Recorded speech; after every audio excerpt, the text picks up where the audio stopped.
بسم اللہ الرحمن الرحیم۔ السلام علیکم محترم ناظرین، سلطان محمد بیکڑا علماء کی مجلس میں بیٹھا تھا۔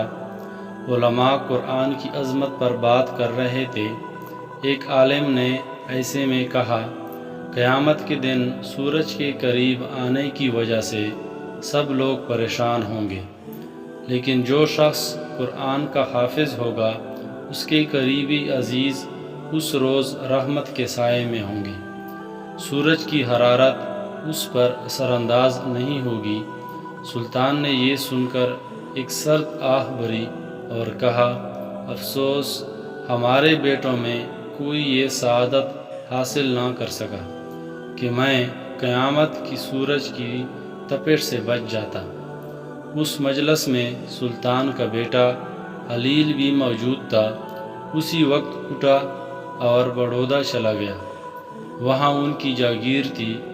اس نے وہاں قرآن حفظ کرنا شروع کر دیا۔ اس قدر محنت کی کہ آنکھیں سرخ رہنے لگیں۔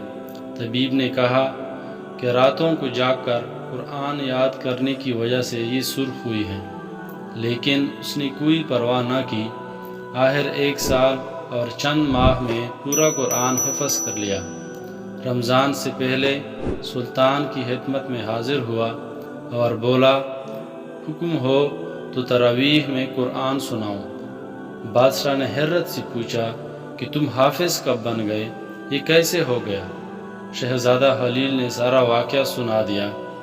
بادشاہ بیٹے سے لپٹ گیا، آنکھوں میں آنسو آئے اور اللہ تعالیٰ کا شکر بجا لایا۔ حلیل نے تراویح میں پورا قرآن سنایا۔ بادشاہ اتنا خوش ہوا کہ اسے اپنے تخت پر بٹھا دیا۔ ناظرین، اس قسم کی مزید ویڈیوز دیکھنے کے لیے ہمارے چینل کو لائک اور سبسکرائب کریں۔ شکریہ۔